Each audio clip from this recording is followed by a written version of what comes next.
आज हम एक स्टोरी पढ़ेंगे, चुप चुप गाड़ी। ठीक है। रोमी और रीवा के घर से रेल की पटरी दिखाई देती थी।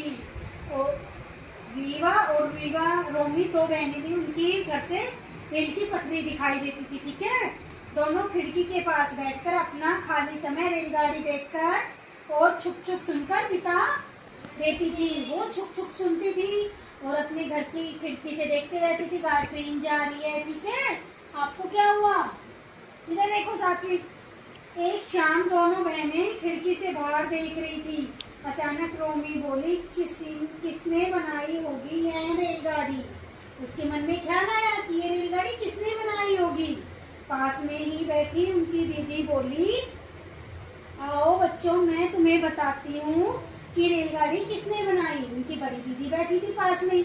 वो बोलती कि मैं तुम्हें बताती हूँ कि रेलगाड़ी किसने बनाई। वर्षों पहले, बहुत सालों पहले, ठीक है, इंग्लैंड के एक शहर में एक गरीब बालक रहता था। उसका नाम था जेम्स। जेम्स नाम का एक जेम्स वॉट ने भाप का इंजन बनाया था, इसलिए वो माना जाता है कि उसी ने ट्रेनों की शुरुआत की थी। ठीक है। तो वो बताते हैं कि इंग्लैंड के एक शहर में गरीब बालक रहता था जेम्स। पढ़ाई लिखाई में उसका मन नहीं लगता था।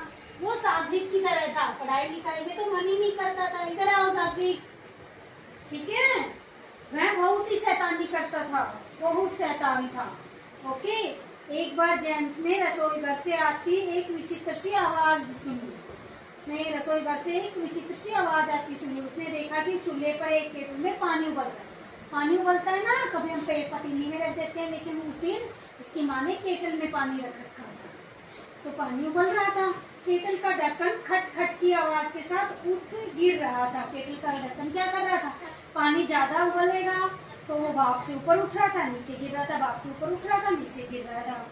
तो वह कुछ डर सा गया। तो उसको डर लगा कि ये क्या हो रहा है। आप भी डर जाते हो ना कोई चीज ऐसे करे तो। तभी उसकी चाची वहां आ गई। जेम्स को रसोई घर में बैठा देखकर चाची ने उसे फटकारा और कहा, पढ़ने लिखने में तुम्हारा मन नहीं लगता? जैसे आपकी मम्मा भी आप जब पढ़ाई नहीं कर रहे होते तो डांट देती है ना, क्या कहती है? पढ़ाई करो।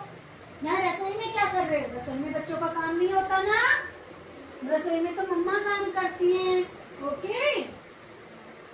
तुम काम चोरों की तरह यहाँ बैठकर क्या कर रहे हो? उसकी मम्मा चाची ने बोला, तुम काम चोरों की तरह रसोई में क्यों बैठे हो?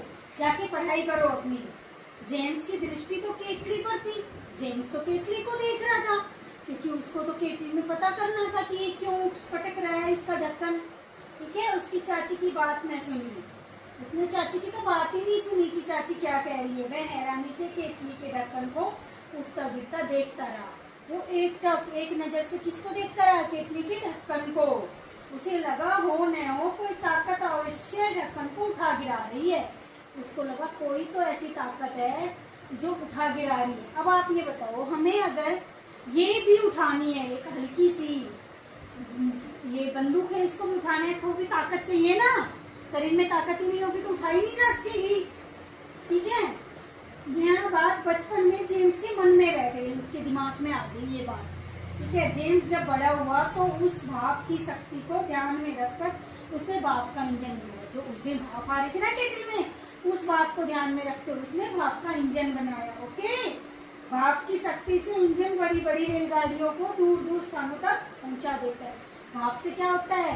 ट्रेनें आगे पहिए के द्वारा चलती हुई आगे चली जाती है। हाँ। सोचो, जेम्स की बचपन की उत्सुकता ने कितनी बड़ी खोज कर डाली। देखो, अगर वो जेम्स उस दिन नहीं सोचता तो इतनी बड़ा आविष्कार नहीं होता ना। सच है, कार्य करने की लगन ही आविष्कार को जन्म देती है। इसलिए कभी भी आप जब भी कोई काम करो ना तो लगन से किया करो। लगन से करोगे तो क्या होगा? उसमें मन लगेगा, और क्या पता उससे मन लगने से कोई एक अच्छी नई चीज दिखे तुम्हें और नया आविष्कार हो जाए। आविष्कार भी तो हम जैसे बच्चों में से कोई भी कर सकता है ना। कहीं से भी आविष्कार जन्म दे सकते हैं, कोई भी कर सकता है। आप भी कर सकते हो, आप भी। इसलिए कोई भी काम करोगे और किससे करोगे? बड़े ध्यान से करोगे ना।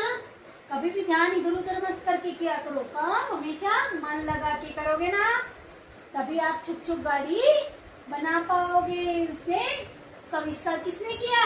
जेम्स ने। इसका पूरा नाम क्या है? James Chadwick. ठीक है। भाप आपके इंजन का आविष्कार किसने किया? जेम्स चैडविक ने। ये आपके जीके का क्वेश्चन